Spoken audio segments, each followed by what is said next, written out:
Hello दोस्तों, तो स्वागत है आप सभी का हमारे चैनल पे। तो आज दिन हो चुका है शुक्रवार का और तारीख है 8 अगस्त 2025। तो चलिए शुरू करते हैं आज की खबरें फटाफट। तो आज के दिन श्रावण मास के शुक्ल पक्ष की चतुर्दशी तिथि है। इस दिन वरलक्ष्मी का व्रत विशेष महत्व है, जिसे विशेषकर धन समृद्धि ऋण मुक्ति हेतु पूजा किया जाता है। 8 अगस्त का दिन भारत के इतिहास में भारत छोड़ो आंदोलन की शुरुआत के लिए भी जाना जाता है, जो 1942 में महात्मा गांधी द्वारा शुरू किया गया था।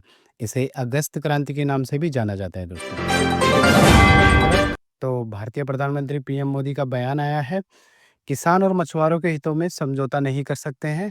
और गुरुवार को प्रधानमंत्री मोदी ने साफ कर दिया कि भारत अपने किसानों, पशुपालकों और मछुआरों भाई बहनों के हितों से कभी समझौता नहीं करेगा।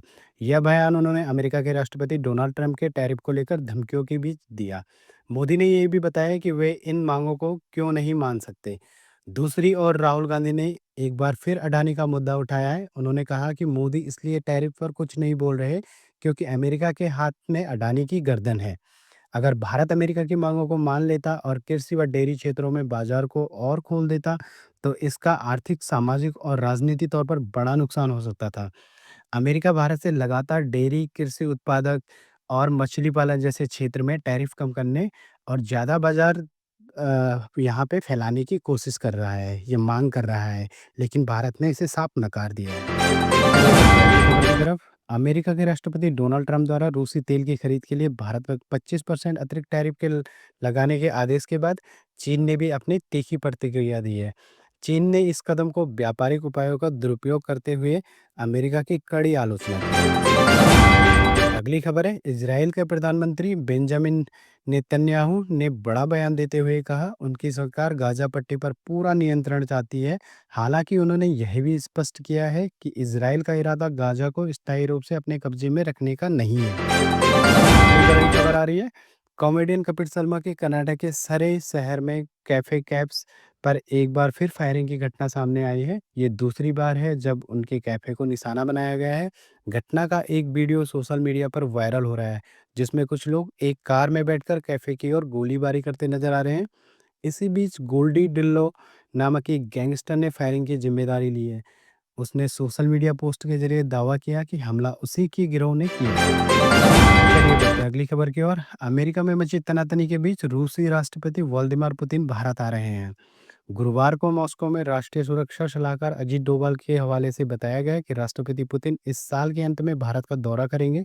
रूसी राष्ट्रपति के भारत दौरे की खबर में ऐसे वक्त में आई है जब अमेरिकी राष्ट्रपति डोनाल्ड ट्रंप ने रूसी तेल की खरीद से नाराज होकर भारत पर टैरिफ 50% तक बढ़ा दिया। और उत्तराखंड के धराली में क्लाउड बरस्ट के बाद भयावह मंजर देखा गया। स्थानीय लोगों के स्वरोजगार के लिए खोले गए प्रतिष्ठान, होटल्स और दुकान पूरी तरह तबाह हो गए।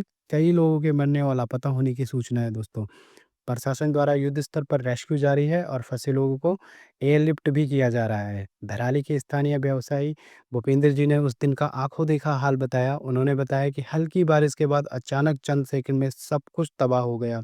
लोगों को संभलने तक का मौका नहीं मिला। अगली खबर है, दिल्ली हाईकोर्ट ने उदयपुर फाइल्स की रिलीज पर रोक लगाने से इनकार कर दिया है। कन्हैयालाल हत्याकांड के आरोपी जावेद की याचिका खारिज हुई। कोर्ट ने कहा कि रिलीज पर रोक का कोई आधार नहीं है। फिल्म अब आज के दिन यानी कि 8 अगस्त को सिनेमाघरों में रिलीज हो जाएगी दोस्तों। अगली खबर है, लोकसभा में नेता विपक्ष ने चुनाव में वोट चोरी का आरोप लगाया है। उन्होंने 71 मिनट की प्रेजेंटेशन में दावा किया कि कर्नाटक की एक सीट पर 10 लाख से ज़्यादा वोट की चोरी हुई। इस दावे को एटम बम कहा गया। एक बयान में कहा गया कि यदि यह एटम बम फटता है तो चुनाव आयोग हिंदुस्तान में दिखेगा नहीं। चुनाव आयोग ने इन दावों को भ्रामक बताया है और राहुल गांधी से शपथ पत्र के साथ सबूत मांगे हैं। और दोस्तों, दिल्ली में हो रही लगातार बारिश के बीच यमुना नदी का जलस्तर बढ़ गया है।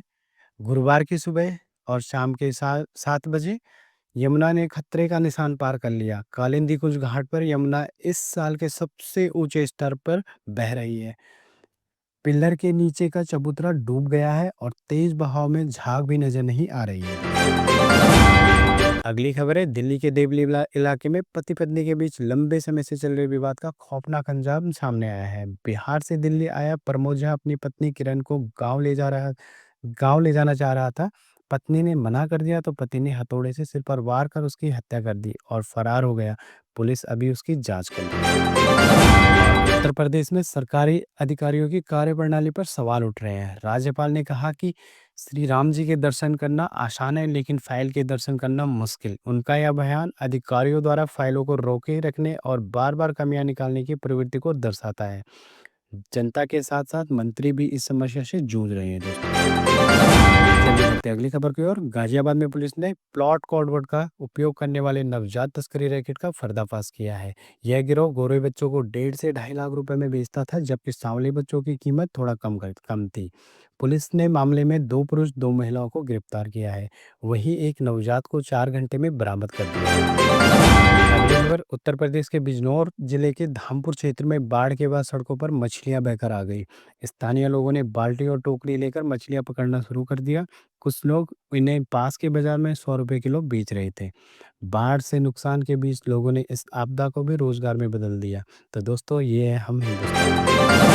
अगली खबर यूपी के बांदा में अवैध खनन के खिलाफ कार्रवाई करते हुए पुलिस ने गैंगस्टर एक्ट के तहत बाप बेटे को 37 लाख की अवैध संपत्ति को कुर्क कर दिया। साथ ही पुलिस ने 2 ट्रक भी जब्त कर लिए हैं। पुलिस पहले ही इसी केस में 86 लाख की संपत्ति कुर्क कर चुकी है।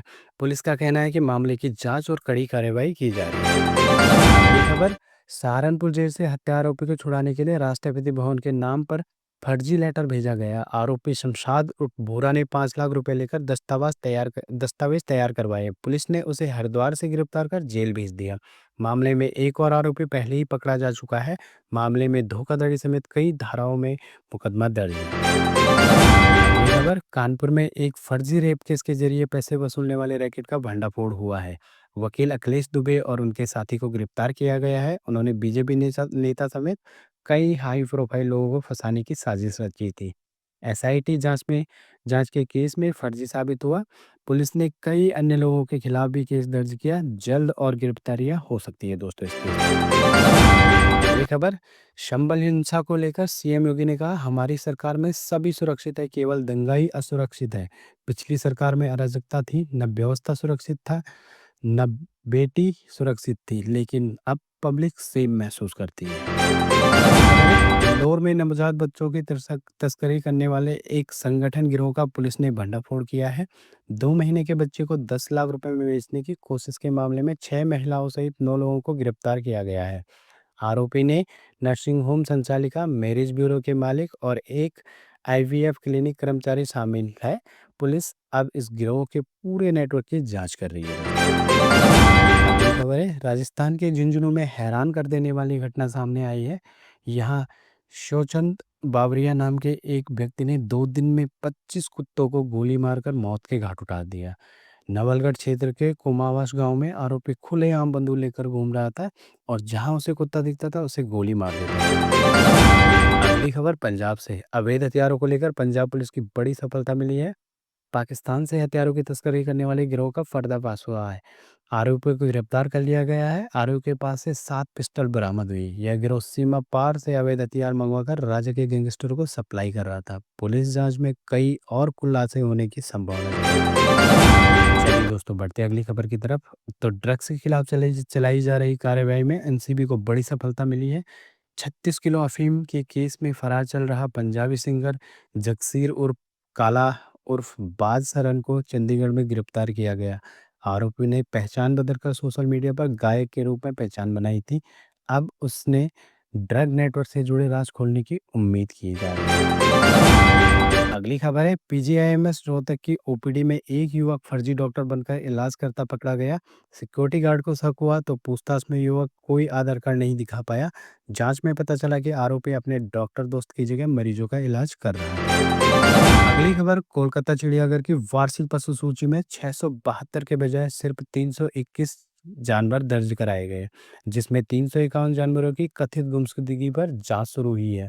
वन विभाग रिपोर्ट का विश्लेषण कर रहा है। इसी बीच चिड़ियाघर निदेशक अरुण मुखर्जी का तबादला दार्जिलिंग कर दिया गया है।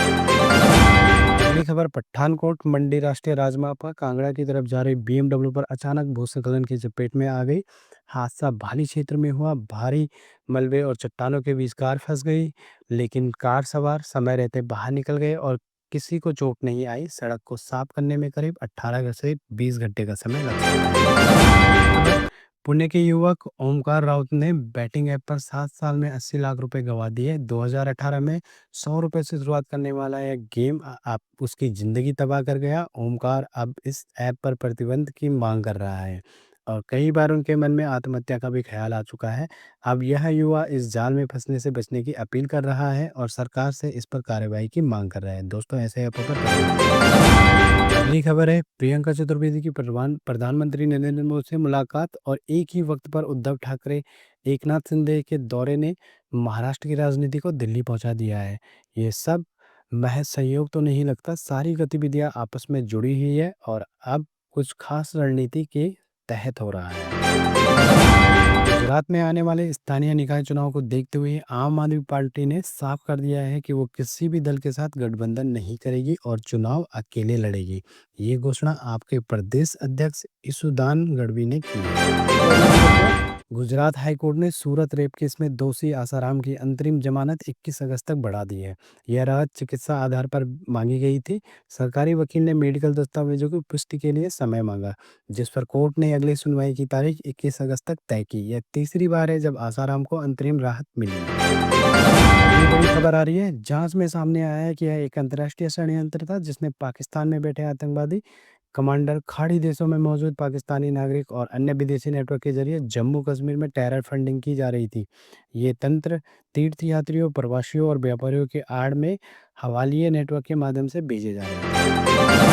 बड़ी खबर है, जम्मू कश्मीर के उधमपुर जिले में एक बड़ा हादसा हुआ है। यहाँ सीआरपीएफ के बंकर व्हीलर के पलट जाने से 3 जवानों की मौके पर ही मौत हो गई, जबकि 15 अन्य घायल हो गए। इस हादसे के बाद सूचना सीनियर अफसरों को दी गई। जानकारी मिलते ही पुलिस और प्रशासन की टीम ने मौके पर पहुंचकर तुरंत रेस्क्यू ऑपरेशन शुरू कर दिया। चलिए दोस्तों, बढ़ते हैं खेल खबर की तरफ। तो ऋषभ पंत को लेकर एक बड़ी खबर सामने आ रही है। दावा किया जा रहा है कि वो एशिया कप 2025 नहीं खेल पाएंगे और वेस्टइंडीज के खिलाफ टेस्ट सीरीज में भी उनका खेलना संदिग्ध है।